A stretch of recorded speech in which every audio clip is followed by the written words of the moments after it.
우리가 이 세상에 살면서 참 중요한 것이 있는데 그게 태도죠. 상대에 대한 태도, 남편에 대한 태도, 부모에 대한 태도, 아내에 대한 태도. 이 태도가 얼마나 중요한지 모르죠. 이 태도는 사람과 사람 사이에 문제와 갈등을 해결하기도 하고 또 더 깊은 고를 만들기도 하는 거죠. 그래서 우리가 참 중요한 것이 태도인데 오늘은 하나님 앞에서 우리는 어떤 태도로 살아야 할 건가 하는 부분들을 잠깐 살펴보기를 원합니다. 맥추절, 우리가 해마다 지키는 절기죠.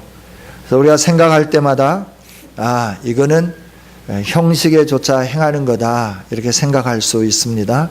그러나 맥추절은 하나님이 하나님의 백성들에게 지키라 명령하신 절기입니다.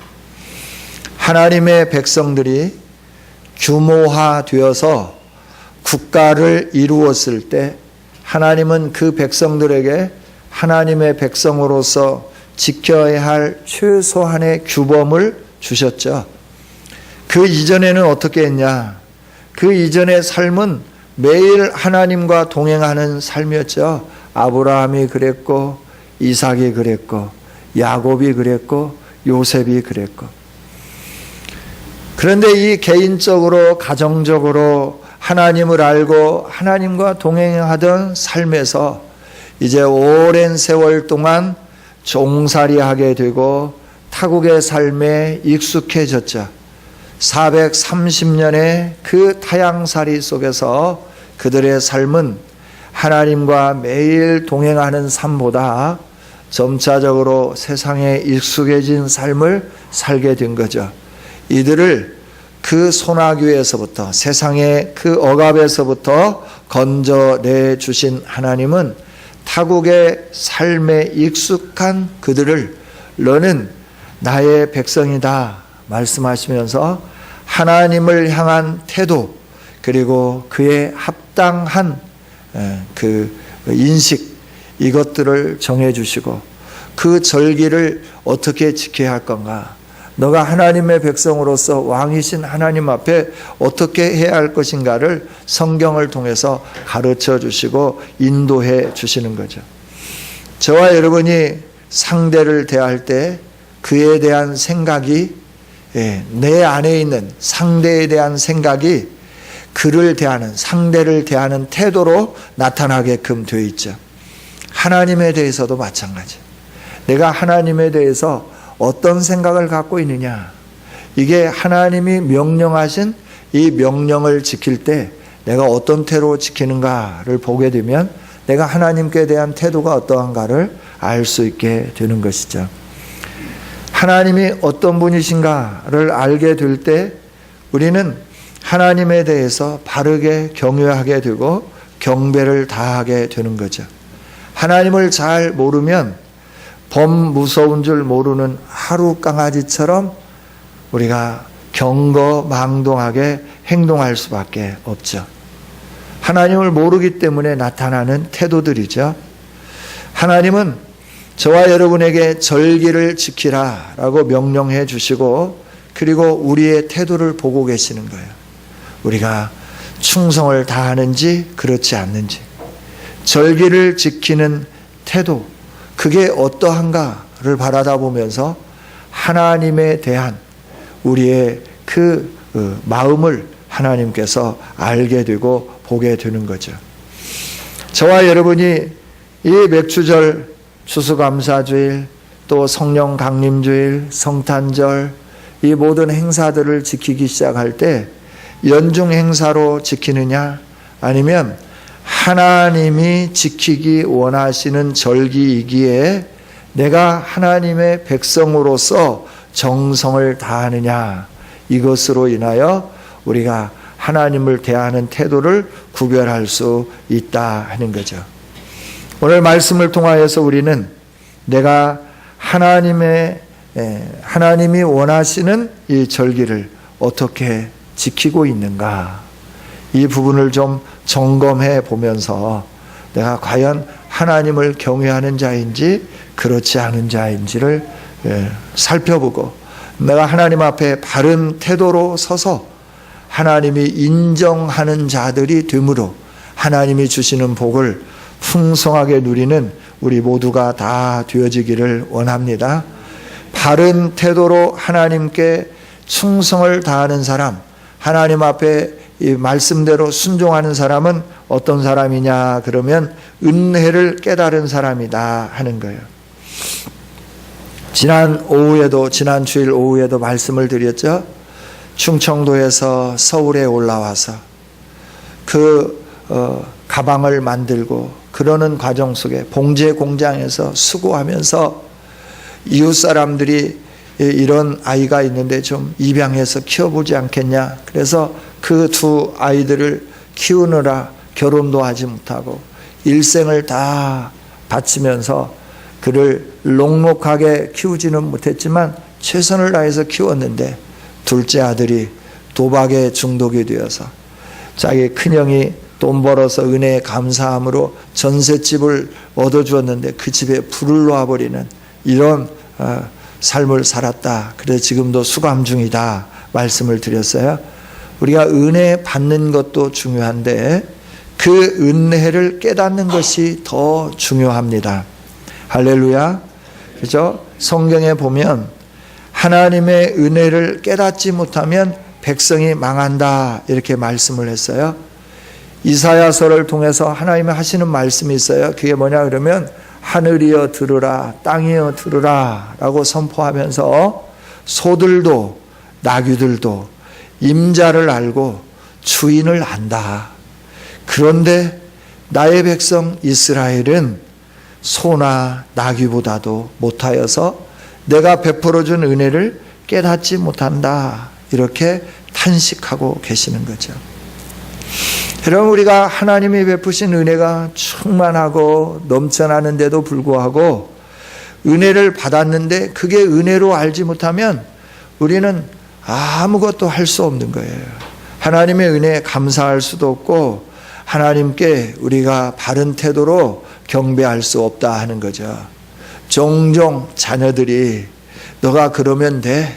엄마 아빠가 너를 위해서 얼마나 수고했는지 했는데 그럴 때 그 은혜를 알지 못하는 자녀들은 이렇게 표현하죠. 엄마 아빠가 뭘 해줬냐고. 낳아주고 길러준 이 은혜가 얼마나 큰지 모르죠. 그러니까 은혜를 깨닫지 못하니까 그 은혜가 무엇인지 모르니까 그 태도가 불량하게 되는 것이죠.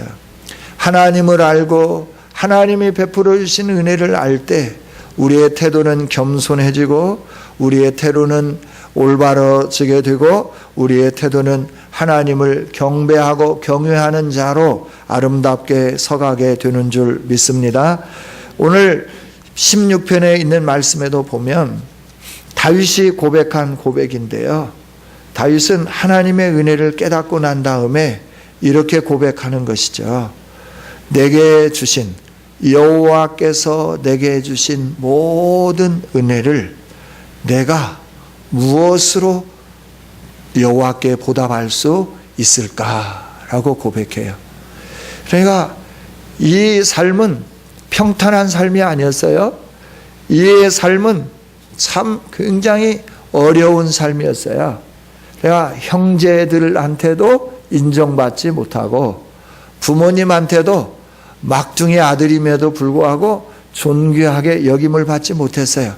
어쩌면 딸을 원했는데 아들이 태어나서 그랬을 수도 있겠고 또 성경에 기록되고 본인이 고백한 것처럼 잘못된 관계에서 태어난 서자이기 때문에 부모님으로부터도 유면당하고 형제들로부터도 유면당하고 그래서 뜨거운 태양볕에 양을 치는 목동으로서의 그 삶을 사는 억울하고 아픈 어린 시절의 추억을 가진 사람인지도 모른다는 거예요.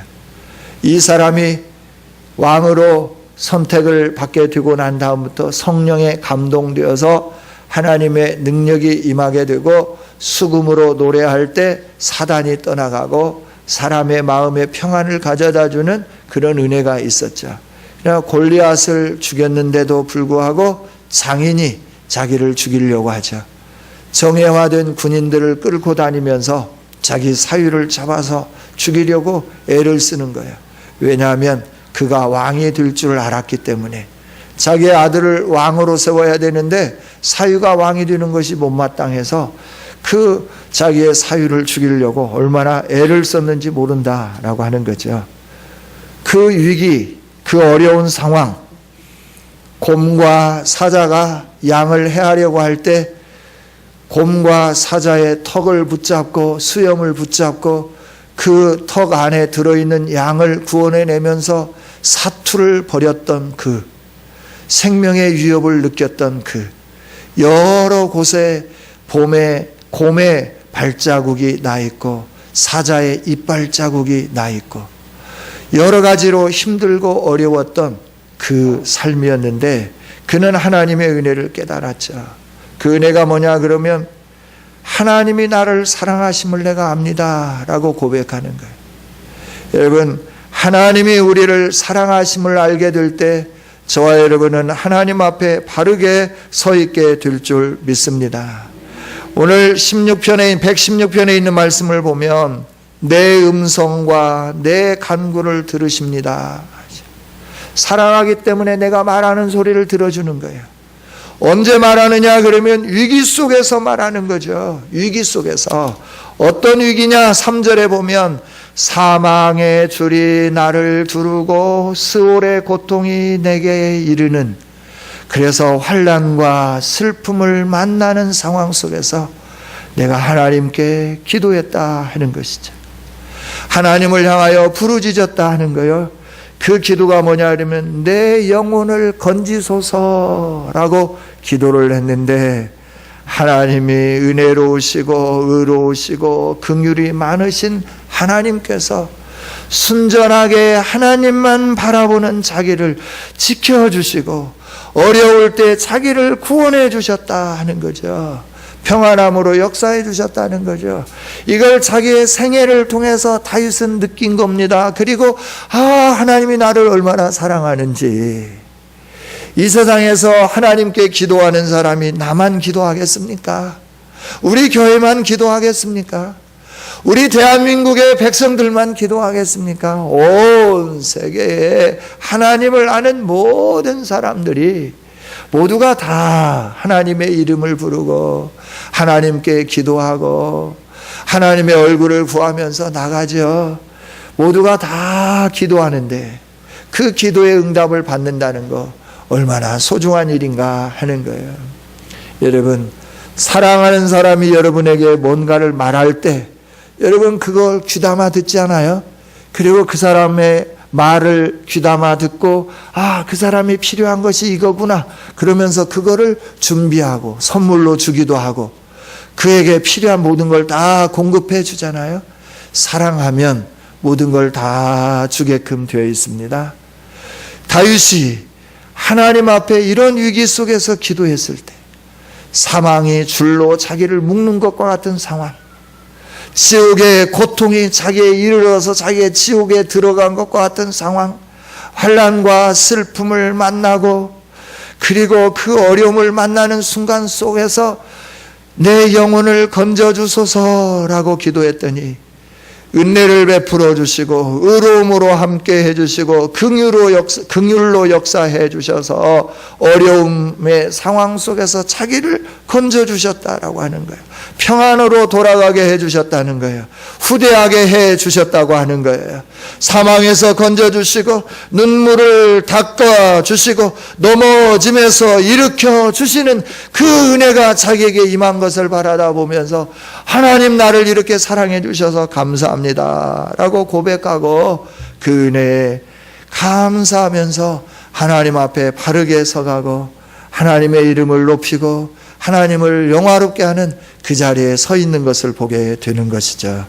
우리가 하나님의 은혜를 깨달을 때 우리는 그 하나님의 은혜를 보답하고자 하고 그 하나님 앞에 우리가 온전한 태도, 올바른 태도로 서가게 되는 줄 믿습니다. 여러분, 하나님의 은혜를 깨닫고 계십니까? 억만가지 죄악에서 나를 건져주신 하나님, 내가 오늘 돈을 많이 벌었느냐 못 벌었느냐, 내가 건강이 있느냐 없느냐, 이건 그 다음의 문제고, 우리가 하나님이 우리에게 은혜를 베풀어 주시지 않았다고 하면 우리가 예수님을 알 수 없는 거잖아요. 나와 함께 하시는 예수님, 내 모든 죄악의 문제를 해결해 주신 예수님, 그래서 내가 천국의 시민권을 가지고 그 시민권자로서 당당하게 이 세상에서 그 권세를 누리면서 살 수 있도록 은혜를 주신 이 놀라운 은혜를 우리가 어떻게 알 수 있겠는가라고 하는 거예요. 여러분, 내가 돈을 벌었냐, 승진했냐, 내가 건강하냐, 내가 육체적으로 질병이 있는데 하나님께 기도했더니 막 고쳐졌다, 그래서 내가 건강한 몸을 가졌다, 이것도 정말 중요하고 하나님 베푸신 은혜 중에서 좋은 은혜죠. 그러나 이보다도 중요한 거는 이 세상에서 내가 건강해도 한평생, 병들어도 한평생, 부유해도 한평생, 가난해도 한평생이에요. 단지 병들고 가난하면 좀 불편할 따름이지 한평생 사는 거는 똑같다라고 하는 것이죠. 그러나 한평생 살고 난 다음에 내가 하나님 나라의 시민권자로서의 그 하나님 나라의 영광을 누릴 수 있느냐 없느냐라고 하는 것 정말 중요한 일이잖아요. 그런데 나에게 찾아오셔서 예수님을 알게 하시고 예수님을 나의 주, 나의 그리스도, 나의 하나님으로 고백하게 해주셔서 영생을 선물로 얻게 해주신 이 하나님의 사랑보다도 더 큰 사랑이 어디 있느냐라고 하는 거예요. 이 사랑을 여러분 알고 계십니까? 이 사랑을 여러분 느끼고 계시냐라고 하는 거예요. 그렇다고 하는 우리는 온전한 태도를 가지고 하나님 앞에 영광을 돌리며 하나님 앞에 바른 태도로 서 있어야 될 줄 믿습니다. 이 은혜를 알게 될 때 우리는 어떻게 되냐 그러면 내가 이 은혜를 보답하고자 하는 마음이 우리 심령 속에 생겨나기 시작하는 거예요. 이 은혜를 모르면 우리는 하나님의 은혜를 내가 어떻게 보답하고 싶은 마음이 전혀 일어나지 않는다 하는 거죠. 다윗은 이 은혜를 느꼈어요. 그래서 내가 이 은혜를 보답해야 되겠다라고 생각하니까 내가 무엇로 보답해야 하나님이 내게 베푸신 은혜를 제대로 보답할 수 있을까 고민이 되기 시작하는 거죠. 그래서 12절에 이렇게 고백하는 거예요. 내게 주신 모든 은혜를 내가 여호와께 무엇으로 보답할까? 라고 질문하면서 내가 무엇으로 보답해야 하나님이 내게 사랑을 베푸시고 내게 은혜를 베풀어 주시고 나에게 생명 주시고 내게 긍휼을 베풀어 주신 거기에 합당한 태도가 될 건가? 이걸 다윗은 고민하기 시작했다 하는 거예요. 여러분, 은혜를 깨닫지 못하면요 평생 은혜를 모르는 자로 살 수밖에 없어요. 저와 여러분이 은혜를 받은 자로서 깨닫고 그 은혜에 감사하는 성도가 되어지기를 원합니다. 신명기 32장 6절에 있는 말씀을 보면 우매무지한 백성은 하나님이 주신 은혜를 모르기 때문에 하나님 앞에 거역하며 나가게 되는 거예요. 그래서 이런 탄식의 소리를 듣는 거예요. 우매무지한 백성아, 여호와께 이같이 보답하느냐? 그는 너를 얻으신 너의 아버지가 아니시냐? 그는 너를 지으시고 세우셨도다. 너를 지으시고 너를 세우신 너의 아버지, 너를 얻은 너의 아버지를 네가 이렇게 보답할 수 있느냐라고 하는 탄식의 소리죠. 저도 부모님의 은혜가 얼마나 큰지를 잘 몰랐어요. 그런데 어느 날 우리의 자녀, 하나님이 주신 기업과 선물인 자녀가 아팠는데 이 자녀를 끌어안고 저녁에 어떻게 해야 할지를 몰랐어요. 열은 오르는데 물소군을 갖다가 주어도 덮어도 열이 끓고 경기를 하기 시작하는 거예요. 품에 안고 내가 대신 아팠으면 좋겠는데 대신 아파줄 수도 없는 것이고 대신 내가 고열에 시달릴 수도 없는 것이고 그러면서 그때 문득 내가 아이를 품에 안고 기도하면서 찬양하는데 어릴 때 아버지가 나를 품에 안으시고 찬송을 불렀던 그것이 주마등처럼 지나가는 거예요.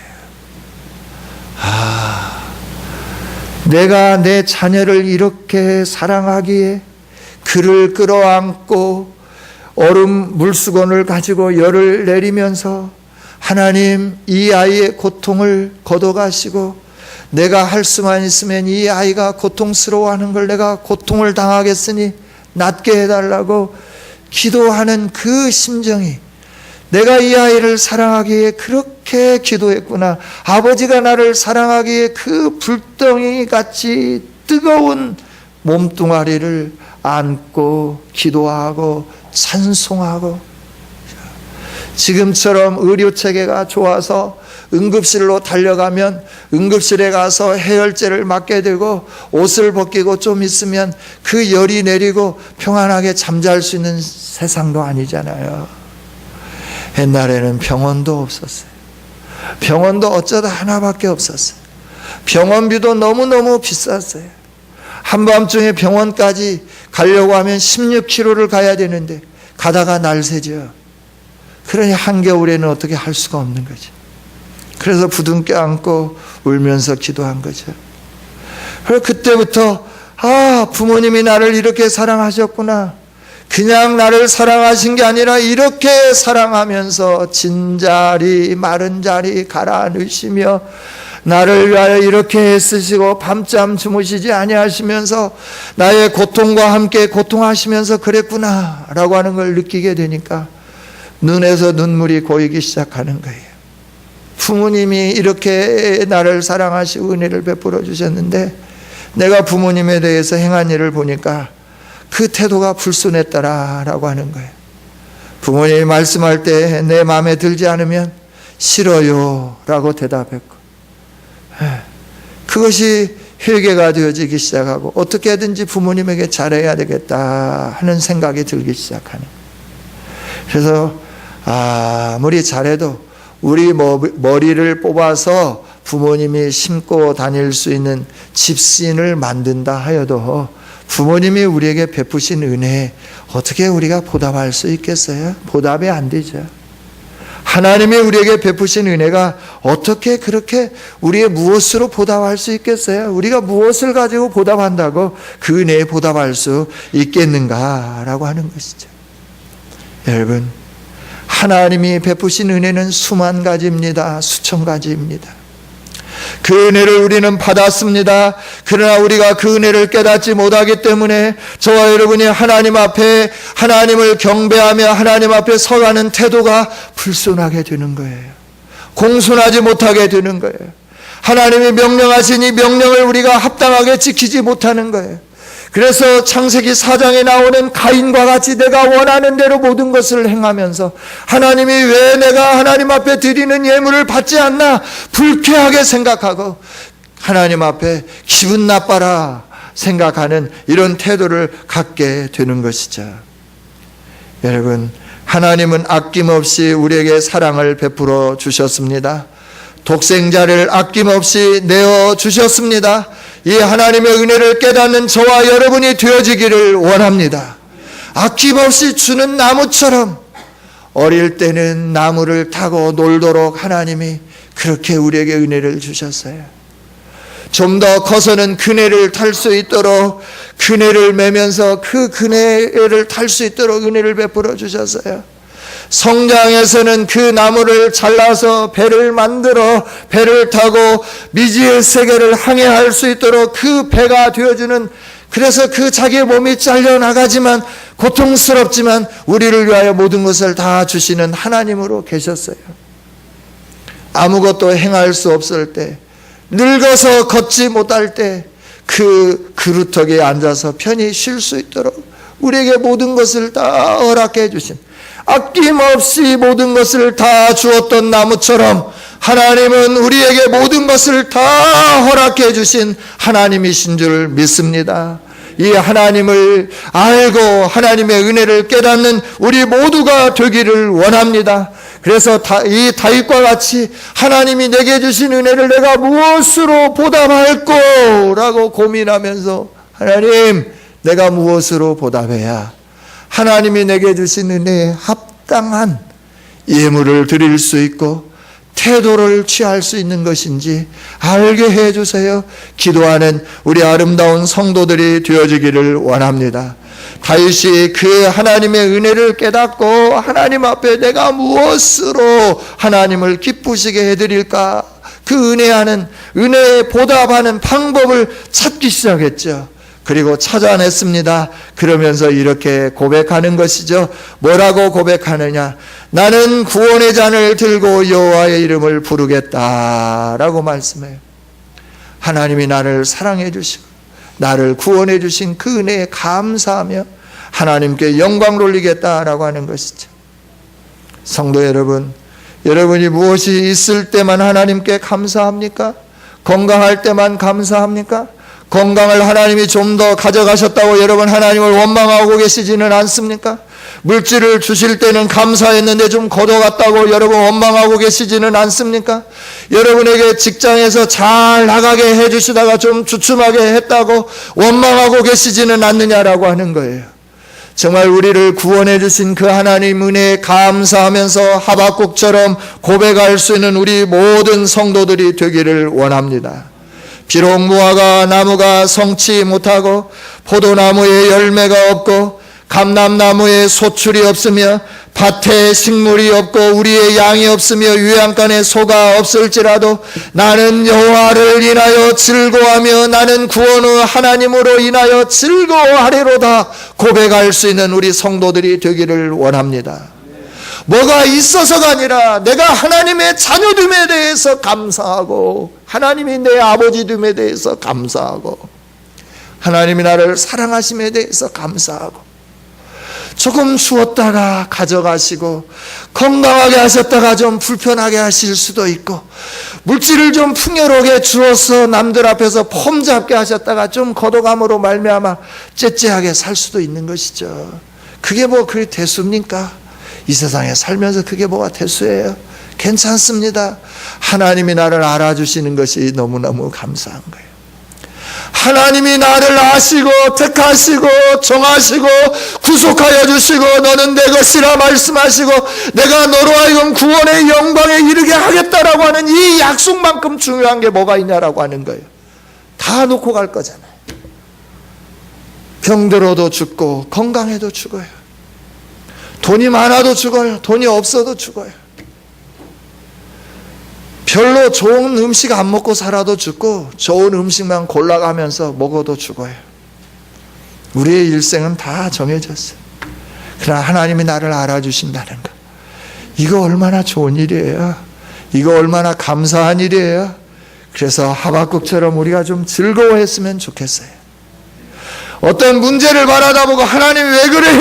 라고 짜증내는 우리가 아니라 아무것도 없어도 무화과 나무가 무성치 못하고 포도나무에 열매가 없고 감람나무에 소출이 없고 밭에 식물이 없고 우리의 양이 없고 유양간에 소가 없을지라도 나는 나를 구원해 주신 하나님으로 인하여 즐거워하리라. 나는 여호와를 인하여 즐거워하리라는 아름다운 성도들이 되어지기를 원합니다.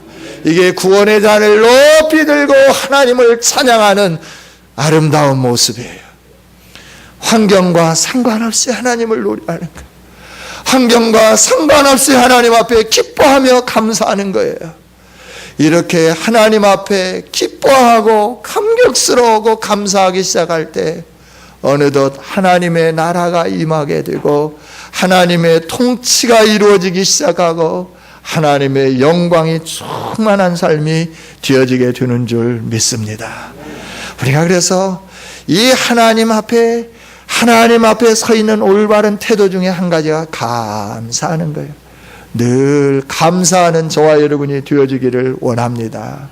감사하면요 모든 걸 다 드리게끔 되어 있어요. 부모님 은혜가 감사하니까 부모님의 필요가 뭘까 생각해 보도록 그 필요를 채워드리는 거예요. 말씀하지 않지만 이것이 필요할 것 같다.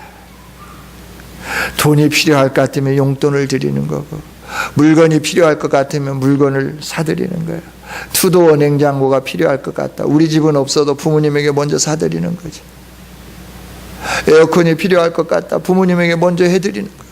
내가 해놓고 보니까 시원하니까 그 나중에서 우리 엄마 아빠 생각나네 그러는 게 아니라 나는 선풍기 틀고 이 부채질 하면서라도 먼저 해주게 되는 거죠.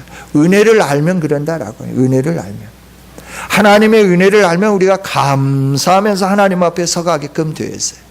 저와 여러분이 감사하며 하나님의 이름을 부르는 아름다운 성도들이 되어지기를 원합니다.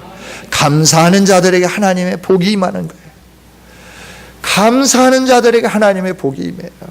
여러분, 자녀들을 키우는데 자녀들이 부모님이 이렇게 키워주시는 은혜에 대해서 감사하는 자녀들에 대해서는 여러분 태도가 어떠든가요?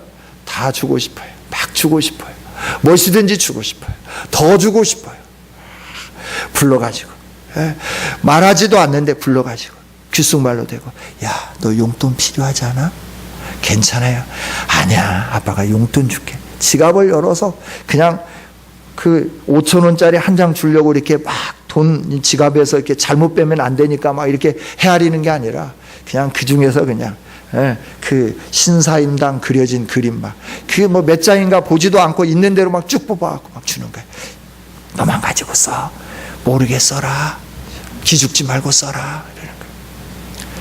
감사할 줄 알면 육신의 부모도 마음껏 줄 줄 알잖아요.